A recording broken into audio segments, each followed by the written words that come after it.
will be on my wall.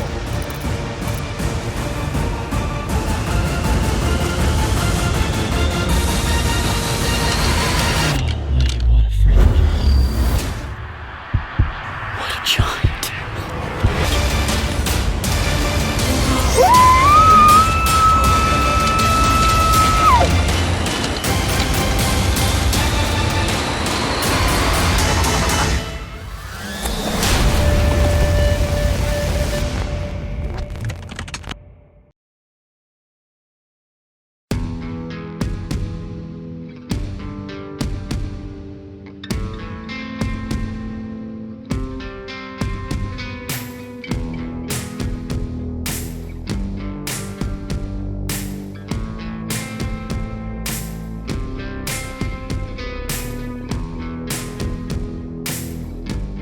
Poor genetics are a result of bad management or a situation where the wrong deer have been killed. A good friend of mine, Ron Doring at the Hunt Club, started with a similar situation, and he took a lot of does. He didn't shoot any bucks for a lot of years, but in the end it just took lots of commitment. It took lots of hard work, and it really just made him stay focused on a game plan that he knew was going to be at probably a 5+ year circumstance. And you must stay the course, and you must continue your management practices, and do not give up.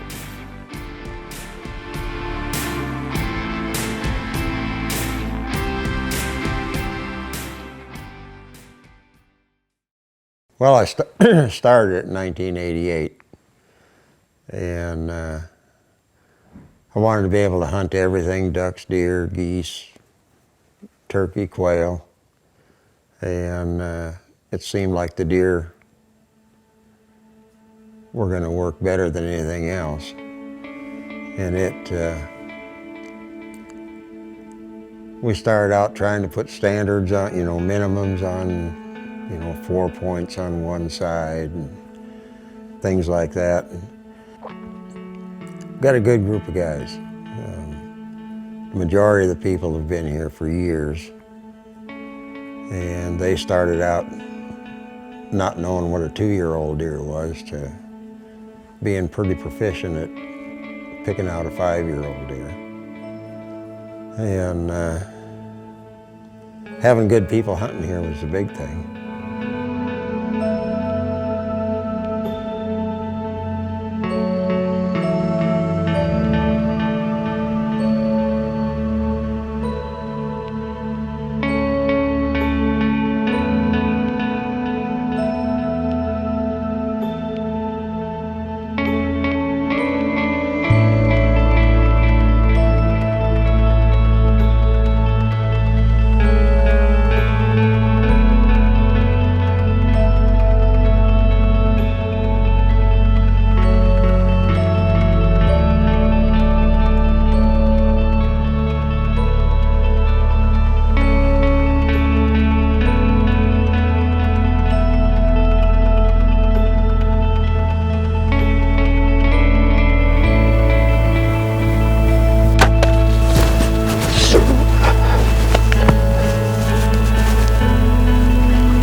Your odor is betraying you.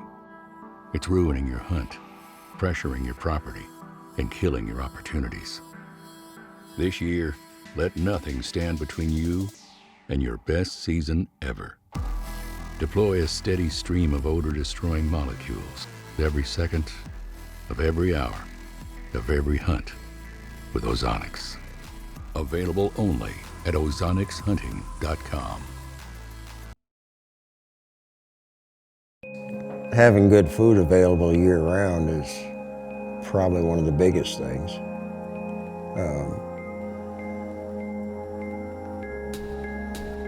We leave a lot of crops in the field, and we have a lot of food plots. And we don't necessarily hunt the food plots. they're to keep the deer here. We try to get them to and from the food. But there again, we've got good people that hunt here, and they pass they'll pass a 170-inch 3-year-old without, well, they might not like it, but they'll pass it. And that makes for a big deer. I'm standing today in an all familiar spot here at the Hunt Club. And I look back to 2013 and think about the deer that was taken right here in this area around me. This field was in corn, and it'd been a long season. It was 2 days to the end of the season. We were here late, it was cold, and at this point, basically, we were just trying to make sure that we got a management deer, a deer that was, you know, an 8-point or better and older. We'd been hoping all year for a bigger trophy buck that we were after, and it just wasn't happening. So we'd made a decision to not go in and hunt before daylight or access the stand before daylight. We were going to wait for daylight and then find out what deer was in the field, and if there were deer in the field before we went to the stand, so that we wouldn't spook the deer out of the field. So as we come up on this field at daylight, there were deer in the field. There was a beautiful wide 8-pointer, 6-year-old, and we started coming up this edge, and the deer started paralleling as it checked does, and it was just magic. It was one of those things that happens by script. You think you've waited all year, you've worked hard, and the next thing you know, everything just starts to fall into place. We're walking up this edge, see the deer. He's starting to parallel this edge or come toward this edge, so we jump down over this bank and run up the edge and get right in this area right here, and our paths cross and magic happened.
Yes!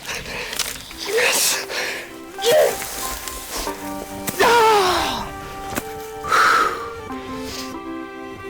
Ah!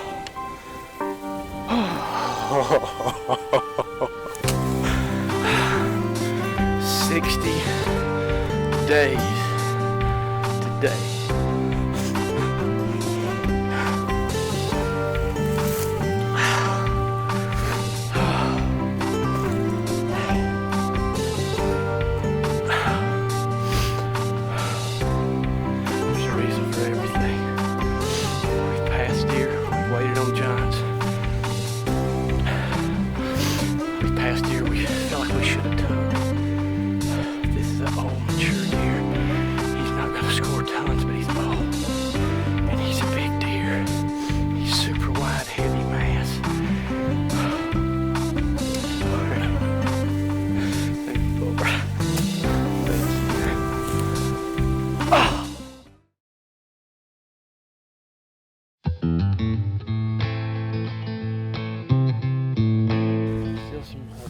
Some remnants of the brush we used right here.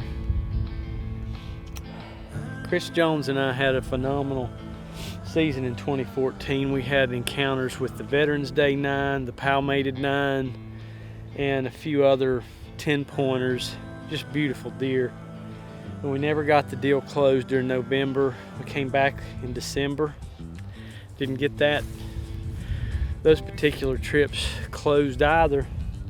And in January we came back right before ATA, and we'd set up east of here, probably a little over, not a half mile, quarter, and saw two really big deer cross and go into a spoil area, and the wind shifted on us and we could not hunt anywhere in that area. So talking to Ron, we devised a game plan to set up on the ground here, and the food being to our south, and we was going to have a southeast wind. So we improvised.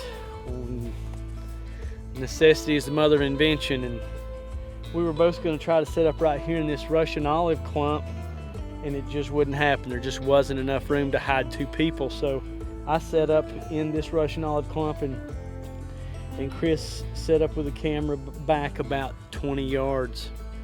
And not long after we'd gotten set up, a deer that we'd had an encounter with called the wide 9. This deer's 24 inches wide and just an old deer. He walks right into this locust grove with the green grass clump, and the rest is history.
So early. That is the big 9 that we had on us right around Thanksgiving, above the pond, up about a quarter of a mile up from here. Wide old deer.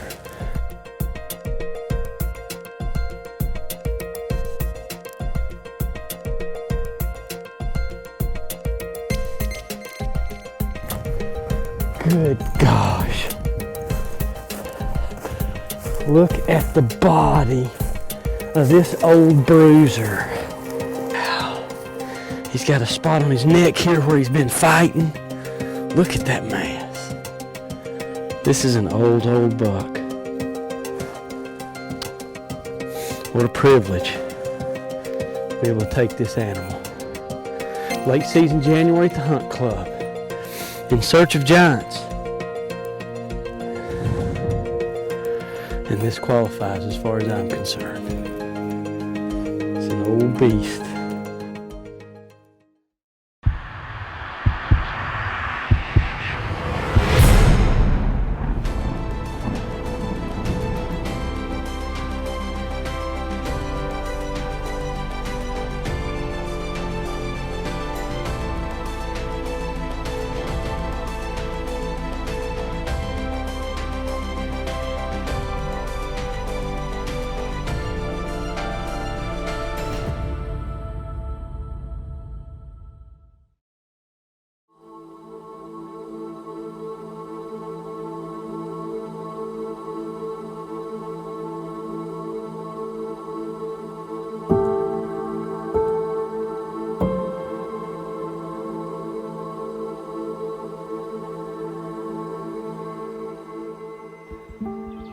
The fall of 2015 would prove to be a year at the Hunt Club for me that will be one of my most memorable, just due to the fact of the deer I took. There's a lot of history within this spot right here. This tells the story about the hunt club. This is spoil country, and this is where the giants live. They always come to crop areas, but this type of terrain is where the 6 and 7 year old deer choose to live. They don't mind at all traveling 2 to 3 miles to row crop to eat, but they seek the solace of these open spoil country areas where they are unbothered. Adam Silvers and I got in this tree after a rainy evening and just had gotten set up. And as the history of the spoils dictates, from the ground popped up the largest deer I've ever taken with a bow and arrow. He had flyers everywhere. He was just a phenomenal picture of the management practices here at the hunt club. The deer pops up from nowhere at 50 yards away on top of a spoil, and for the next 15 to 20 minutes I also experienced my greatest ozonics moment ever. For 15 minutes I had a 7-year-old whitetail, trophy whitetail buck in my direct downwind and unable to take him. He came in and got into the area where I couldn't shoot because of limbs and obstructions, and he walked through my downwind inside 50 yards and through my downwind and out the other side, and I harvested him after he was out of my downwind.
Just shot a hunt club giant. I mean giant. That's 6.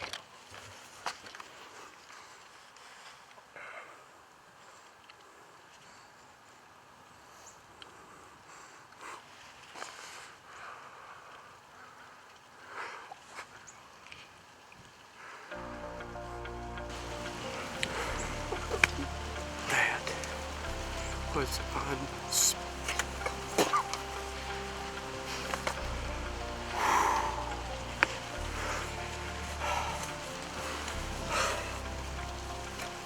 You hunt hard,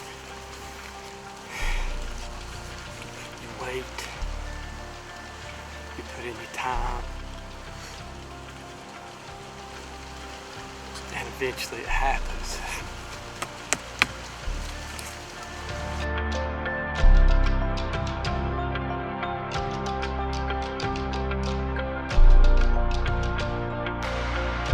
This is a 6-year-old buck, my biggest buck to date and biggest on film.